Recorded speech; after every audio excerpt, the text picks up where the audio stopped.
Well, here's Sportmentary with the Comish joining me from Winnipeg, and we're doing a Big Blue recap. And it's a bye week, so anyway, what do you have to say, Comish? I'm looking forward to the rest of the season. I think that the Bombers are going to surprise us. I know. I think I'm 0 for 2 on our predictions, but I really did think they were going to beat Montreal, and I got to say I've been thinking about it, and now that they've changed quarterbacks, I think Joey Elliott's going to be an improvement over Alex Brink.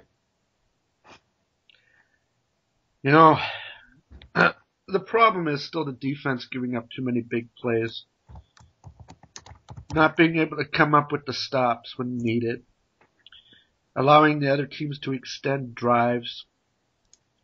And that's a problem I don't see going away too quickly, to be honest. Well, I see it as a problem that will go away if the offense can put some points on the board. So I beg to differ with you because last game, I don't think the defense really broke down until it was well into the third quarter. You know, I'll be honest. I don't like the direction that this team is taking. Your man, what is it, Obi Khan? Right? Yes, my man Obi Khan, yes.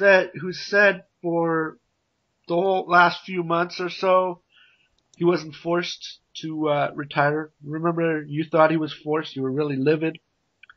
Yes, I believe he was. I think yes, he's going to come back with Calgary. Right, he's coming back. So obviously he was forced out by the Bombers.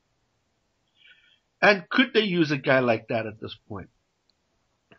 I think they could use any type of veteran leadership other than the leaders the so-called leaders they have on the team right now, especially on defense, because it's Hefney and Johnson that they're relying on, and these guys I don't think have the maturity to command respect in the dressing room. Yeah, they're good players, but they're not leaders. Well, and I'm going to continue with this Khan deal because let's say if it was true that he said, I've had enough, I'm going to retire, I'm done, and then he decides to come out of retirement, and he wasn't forced out of retirement, why wouldn't he possibly consider the old team that he played for?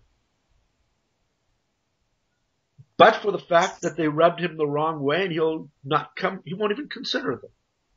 So, knowing that they don't want him, right? So, you're going to Calgary. So it's obvious somebody wants him. It's obvious that he believes he can play.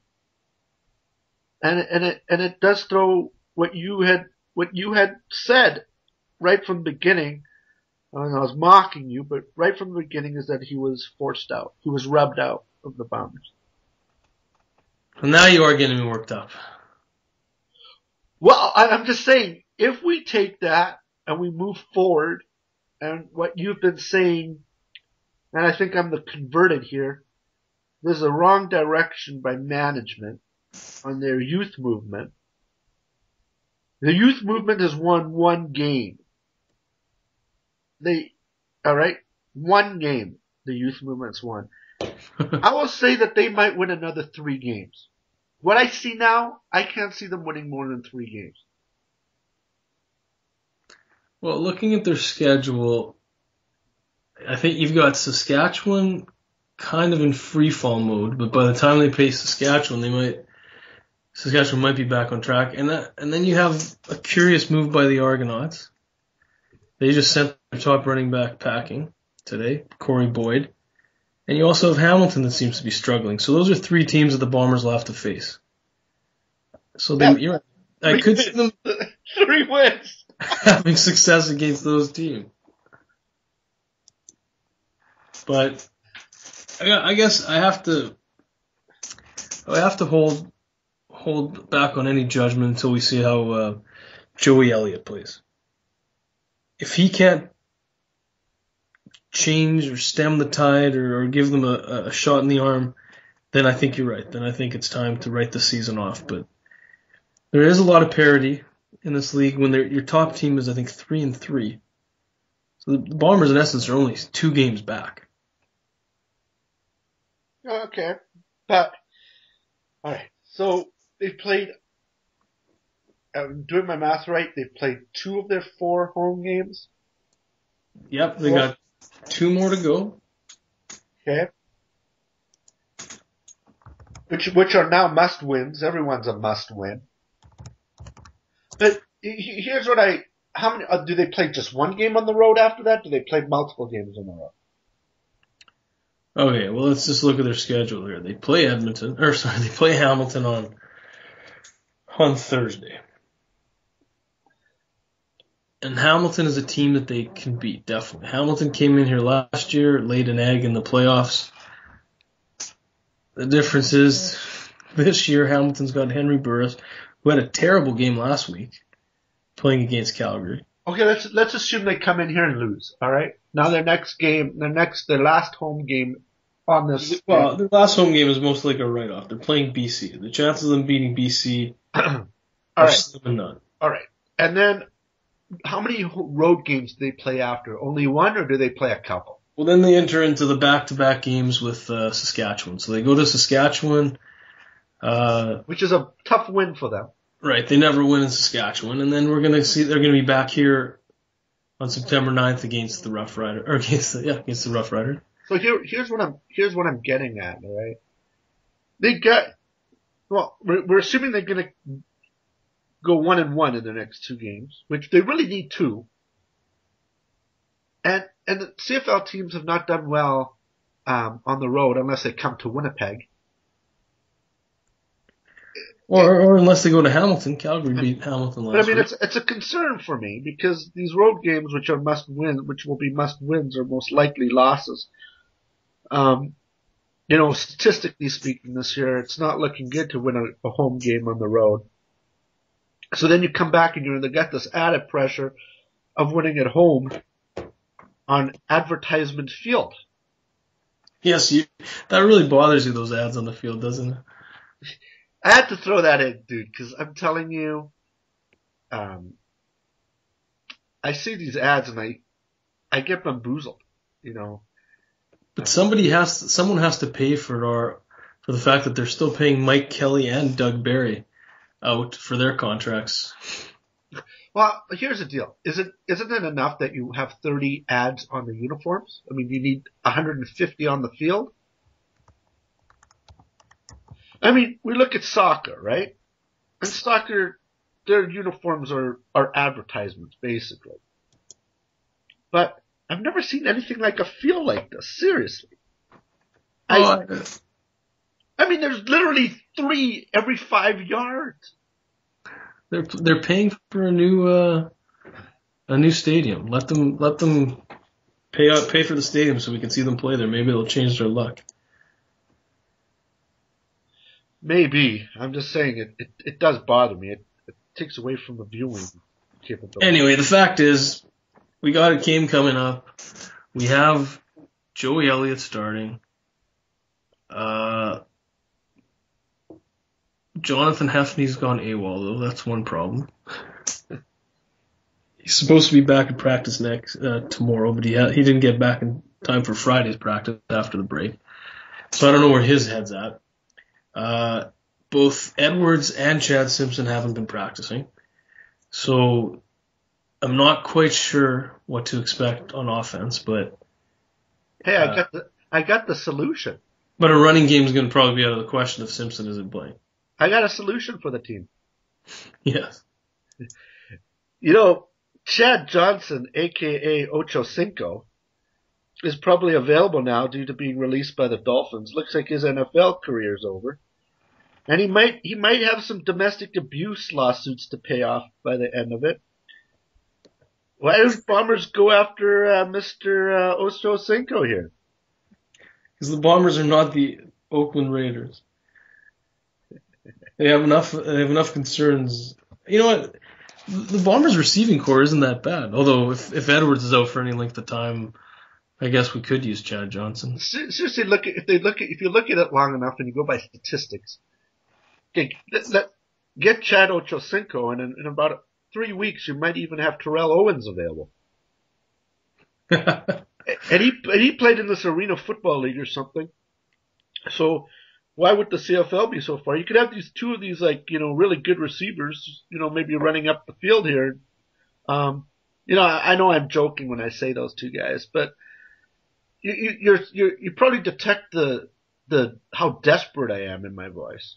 True. Well, here's the good news. The Bombers play 5 of their next 7 games at home. So if they can't do anything over the next 7 games, I think they could take a chance on Chad Johnson. Well, anyway, I'm not a real big fan of going with these ex-NFL stars anyway. It's a different game. Just, the guy doesn't, you're going to have to learn a whole new game and a whole new team. And he is 34 years old, and he's looking to start a reality TV show. I think we should do our bold predictions for tomorrow, or for Thursday night. Oh, boy. What do I think the score will be? Yeah. Hi, this is Bobby Bowden of the Florida State Seminoles. Hi, this is Bobby Bowden of the Florida State Seminoles. I do think it'll be a competitive affair. And unfortunately, I think the Bombers are going to come out on the short end of a 28-22 defeat. 28-22. I tell you, I'm getting no respect at all. That's what I think of your comment and your prediction. You're giving the Bombers no respect. I think Joey Elliott's going to come in like a champion and lead the Bombers to victory. 21-10 will be the final score. Wow. Well, all right.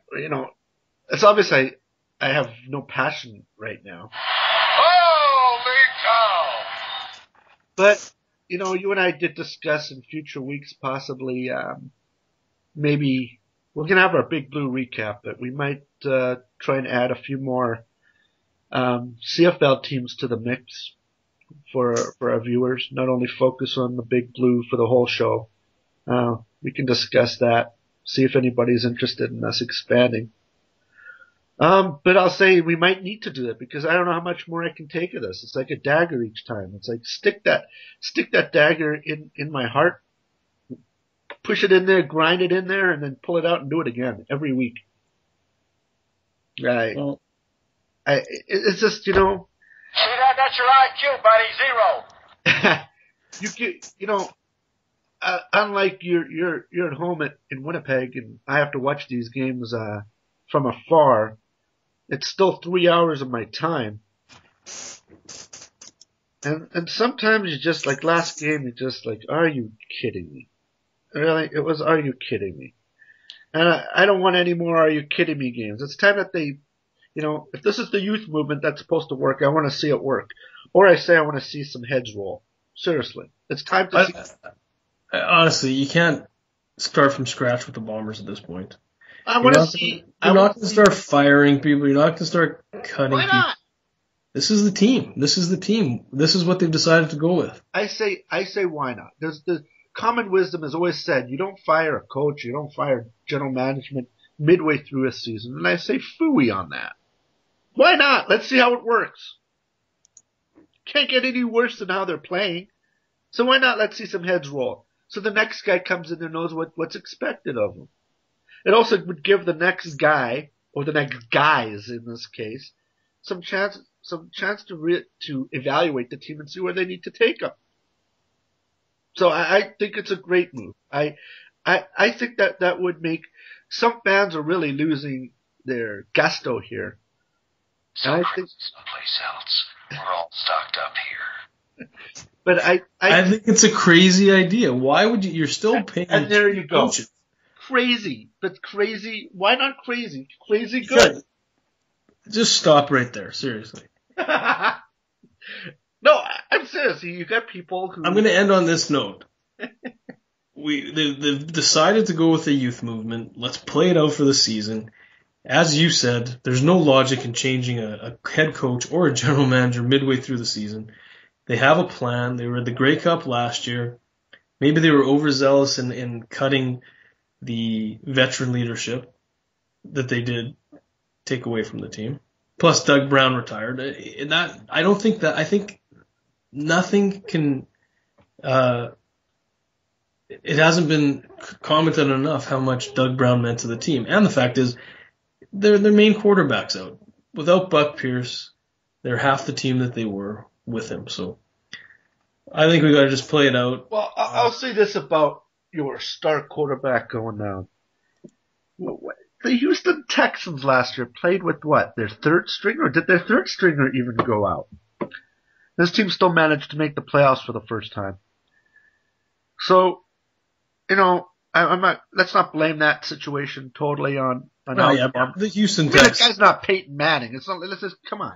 It's not like we're the Houston Texans also have had Andre Johnson, a tremendous running. You can't compare the two teams. Well, I know you can't compare the two teams. Their defense was also very good. So the Bombers have problems. No, the Bombers have issues, and they have problems. Read my lips. The Bombers aren't going anywhere this season, but neither are Joe Mack or Paul LaPolice. So let's ride out the season. Let's hope it doesn't give you a heart attack. Yeah, yeah.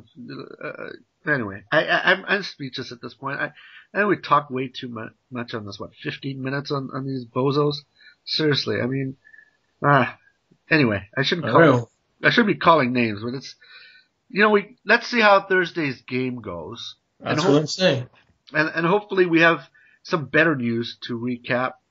Otherwise it's just, if you think I'm upset now and you think I'm spouting nonsense and you think this, just wait if they lose this next one. Because it's not going to be pretty.